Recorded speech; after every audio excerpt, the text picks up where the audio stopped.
Hello दोस्तों, DLX class by Vipin Kumar में आपका स्वागत है। आज हम लोग इतिहास को शुरू करेंगे। इतिहास को कैसे पढ़ें और कैसे समझें, क्योंकि सब बच्चों कहते हैं कि इतिहास को सिर्फ रटने की सब्जेक्ट है, लेकिन ऐसा नहीं है। आप समझिए, अगर खूब बढ़िया से समझिएगा तो कहीं भी रटने की जरूरत नहीं होगी। और जो मैं कह रहा हूँ उस चीज़ को आप ध्यान दीजिए, ठीक है। चलिए तो शुरू करते हैं। इतिहास कहते किसको हैं? बीती हुई बात को इतिहास कहते हैं। बीती हुई बात को इतिहास कहते हैं, या किसी देश का सामाजिक, सांस्कृतिक, राजनीतिक एवं आर्थिक स्थिति में होने वाले परिवर्तन को इतिहास कहते हैं। ठीक है, किसी भी देश का राजनीतिक, सामाजिक, सांस्कृतिक एवं आर्थिक स्थिति में होने वाले परिवर्तन को इतिहास कहते हैं। इतिहास का पिता हेरोडोटस को कहा जाता है। इतिहास का पिता हेरोडोटस को कहा जाता है, जिन्होंने हिस्टोरिका नामक एक पुस्तक भी लिखे, जो बहुत चर्चित पुस्तक थे। इतिहास को 3 कालखंड में हम लोग बांट कर पढ़ेंगे। पहला प्राग ऐतिहासिक काल, और दूसरा आद्य ऐतिहासिक काल, और तीसरा ऐतिहासिक काल।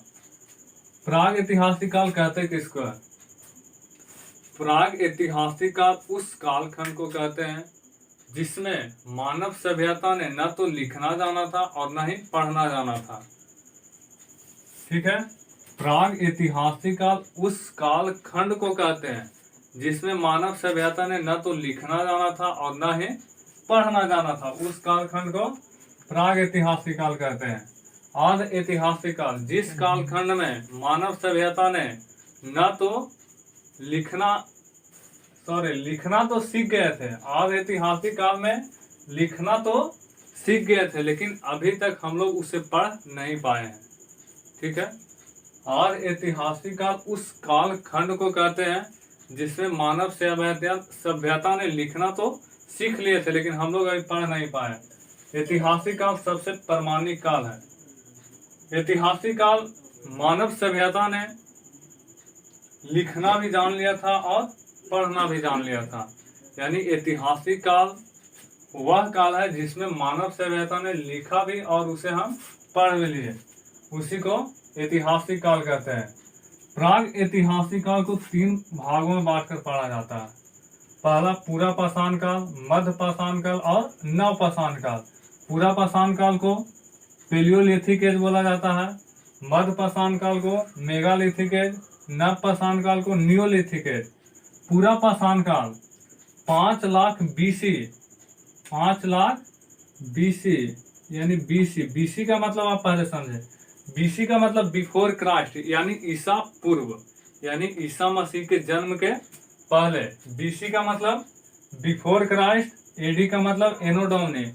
कभी कभी यहाँ से भी क्वेश्चन पूछ देता है कि AD का मतलब एनो डोमिनी यानी ईसवी शताब्दी, और BC का मतलब बिफोर क्राइस्ट यानी ईसा पूर्व, यानी ईसा मसीह के जन्म के पहले ईसा पूर्व, और ईसा मसीह के जन्म के बाद AD यानी एनो डोमिनी शताब्दी चलता है। पूरा पाषाण काल जो 5 लाख ईसा पूर्व से 10,000 ईसा पूर्व तक।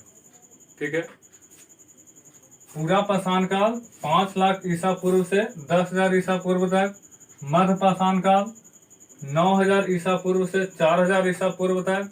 नव पाषाण काल कहाँ से कहाँ तक? 9,000 ईसा पूर्व से 4,000 ईसा पूर्व तक।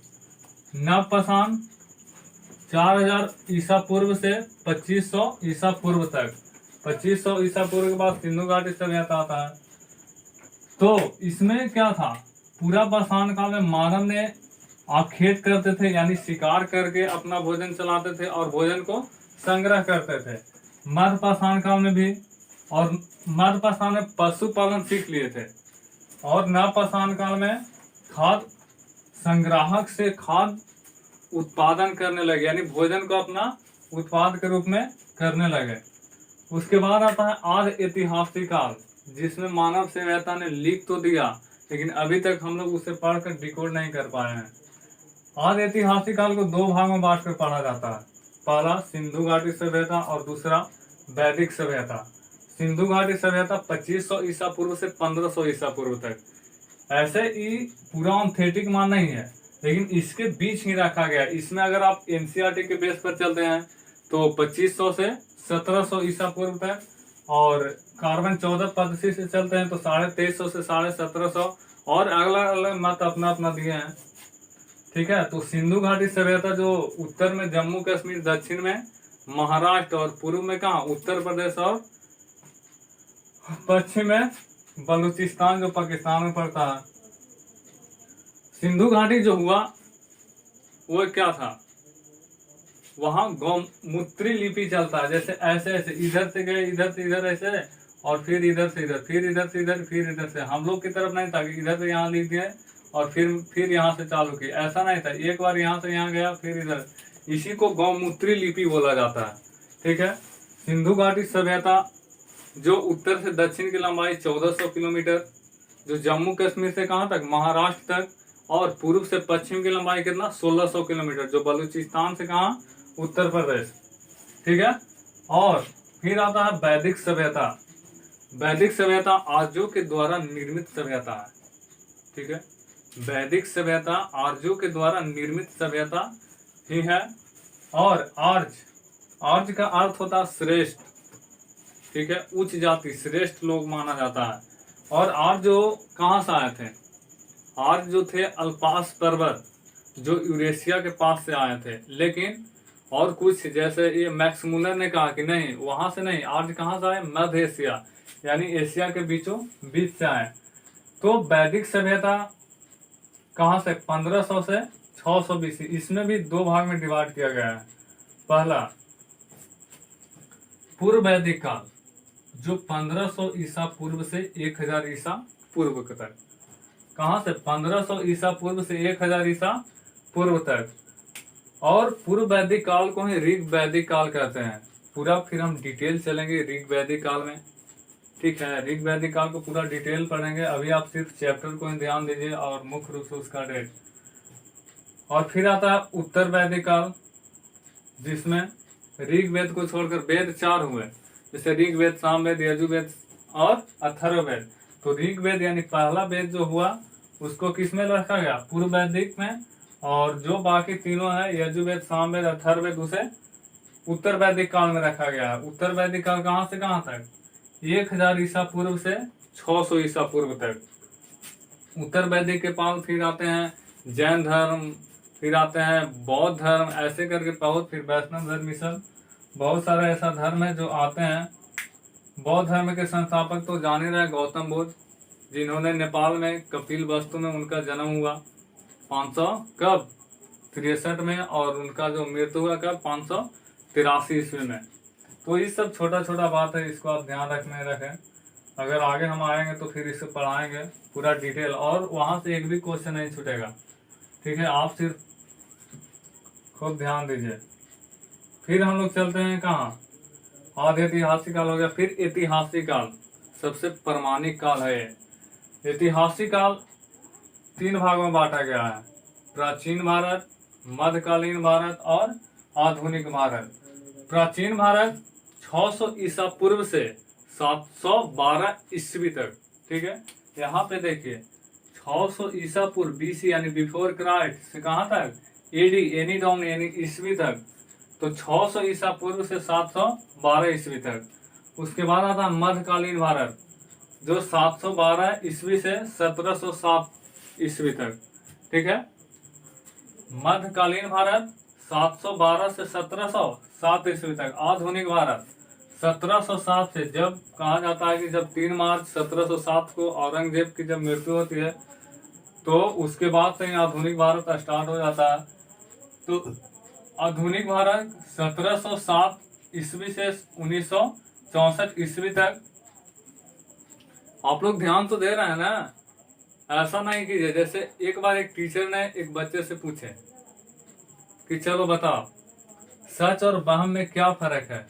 तो लड़का बहुत होशियार था, क्या कहा कि सर आप जो पढ़ा रहे हैं ये तो सच है, लेकिन हम पढ़ रहे हैं तो ये आपकी वहम है। तो ऐसा मत करिए, आप मेरे साथ ध्यान दीजिए जो मैं कह रहा हूँ। उसके बाद आता है कौन? प्राचीन भारत। प्राचीन भारत को कई भागों में करके पढ़ा जाता है, जैसे महाजनपद।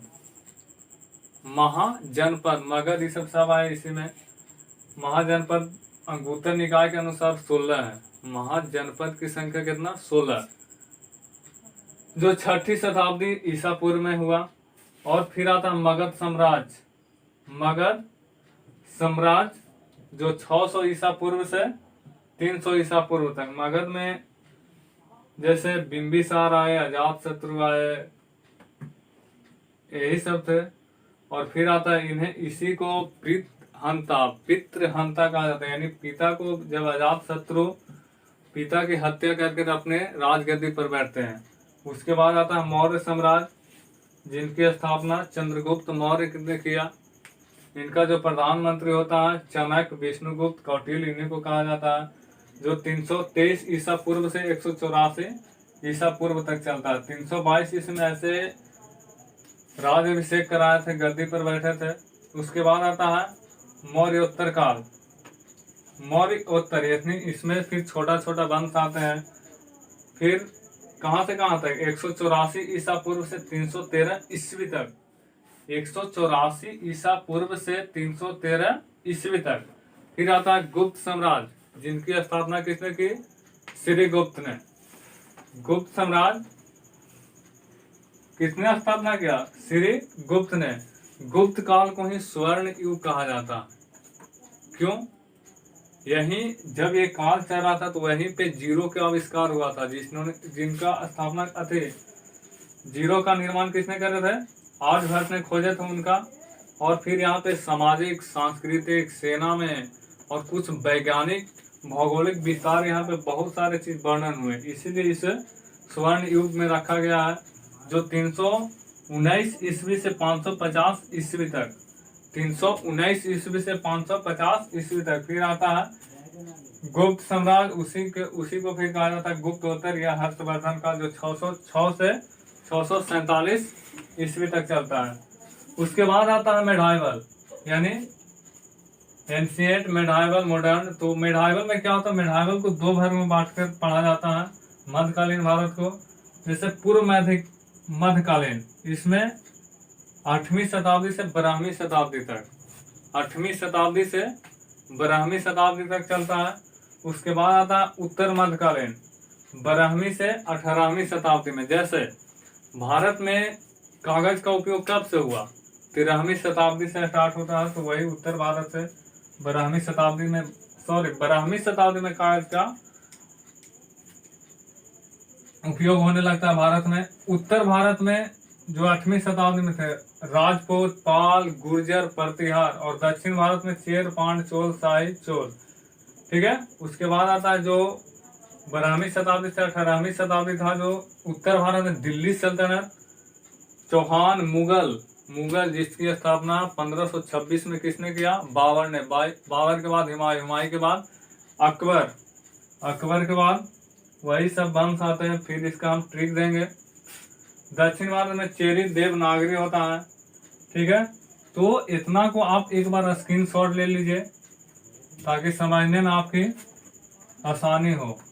और इसको एक बार और हम लोग रिकॉल कर, चलिए फिर से रिकॉल कर ही लेते हैं एक बार। फिर तो हिस्ट्री को 3 भागों में बांटकर पढ़ा जाता है: प्राग ऐतिहासिक काल, आग ऐतिहासिक काल एंड ऐतिहासिक काल। प्राग ऐतिहासिक काल उस कालखंड को कहते हैं जिसमें मानव सभ्यता ने न तो लिखना जाना था और न ही पढ़ना जाना था। और आध ऐतिहासिक काल उसे कहते हैं जिसमें मानव सभ्यता ने लिख तो दिया, लेकिन अभी तक हम लोग उसे पढ़ नहीं पाए हैं। ऐतिहासिक काल जिसमें मानव सभ्यता ने लिखा भी, उसे हम लोग पढ़ भी लिए, उसी को ऐतिहासिक काल कहते हैं। प्राग ऐतिहासिक काल को 3 भागों में बांटकर पढ़ा गया: पूरा पाषाण काल, जो 5 लाख ईसा पूर्व से 10,000 ईसा पूर्व तक। और दूसरा मध्य पाषाण काल, जो 9,000 ईसा पूर्व से 4,000 ईसा पूर्व तक। और तीसरा नव पाषाण काल, जो 4,000 ईसा पूर्व से 2500 ईसा पूर्व तक। इसे मेगालिथिक एज पेलियोलिथिक एज बोला जाता है, मेगालिथिक एज और न्यूलिथिक एज बोला जाता है। इसे जब फिर आता है आधि ऐतिहासिक काल में, 2 यहाँ से क्वेश्चन ही पूछ देता है कि सिंधु घाटी सभ्यता को किस काल में रखा जाता है? तो किस काल में? ऐतिहासिक काल में। इसे 2500 से 1500, ऐसे 2500 से 1700 ऑथेंटिक माना जाता है। अलग अलग विद्वानों ने अलग अलग मत दिए इनका। फिर आता है वैदिक सभ्यता, जो 1500 ईसा पूर्व से 600 ईसा पूर्व तक। वैदिक सभ्यता आर्यों के द्वारा निर्मित सभ्यता थे, इसी को वैदिक सभ्यता बोला जाता है, जो यूराल पर्वत से आए थे। इसे दो भागों में बांटकर पढ़ा गया, पूर्व वैदिक काल एवं उत्तर वैदिक काल। पूर्व वैदिक काल 1500 ईसा पूर्व से 1000 ईसा पूर्व तक, और उत्तर वैदिक काल 1000 ईसा पूर्व से 600 ईसा पूर्व तक। उत्तर वैदिक काल में गौतम बुद्ध ये सब पढ़ने को मिलता है। और यहाँ पे 8 विवाह होते हैं, उनकी कैसा कैसा, जैसे गंधर्व विवाह हुआ, जो बिना माता पिता के अनुमति के बिना होता था, जैसे आप लोग समझ रहे हैं, कोर्ट मैरिज। और फिर आता था क्या, ब्रह्मा विवाह, जो माता पिता के अनुसार ही होता था, लेकिन उसी श्रेणी में होता था, उसी जाति के लोग के होते थे। फिर आता था, और भी कई विवाह हुए, लेकिन इनको फिर हम आगे डिस्कस करेंगे। आप सिर्फ मेन रूप से आप चैप्टर ध्यान दीजिए।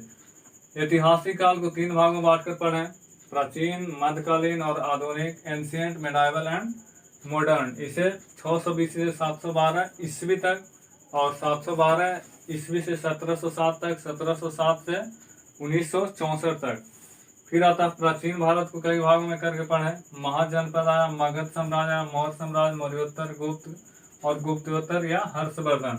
फिर आता मध्यकालीन भारत। मध्यकालीन भारत को 2 भागों में करके पढ़ेंगे, पूर्व मध्यकालीन जो 8वीं शताब्दी से 12वीं शताब्दी तक, और उत्तर मध्यकालीन जो कहाँ से कहाँ तक, 12वीं शताब्दी से 18वीं शताब्दी तक। और पूर्व मध्यकालीन में उत्तर भारत में, यानी उत्तर वाले जो भारत है, उनमें कई वंश आए, राजपूत, पाल, गुर्जर, प्रतिहार। और दक्षिण भारत में चेर, पांड, चोल, शाही और आदि वंश आए। फिर उत्तर मध्यकालीन जो 12वीं से 18वीं शताब्दी, उत्तर भारत में दिल्ली सल्तनत, चौहान, मुगल, और दक्षिण में चेरी, देवनागरी, सब विशेष रूप से पढ़ेंगे। आप सिर्फ मेरे वीडियो को देखें ध्यान से। अब आता है क्या, आधुनिक भारत। आधुनिक भारत को चलिए देखते हैं फिर हम लोग आधुनिक भारत को। आधुनिक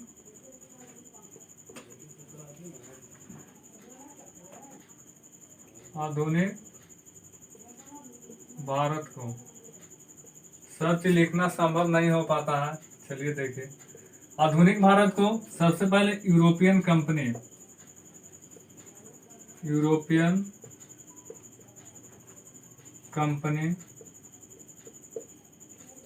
फिर आता है क्या, उत्तर मुगल साम्राज्य। जब मुगल की पतन जब होने का समय रहता है, तो वही उत्तर मुगल साम्राज्य हो गया।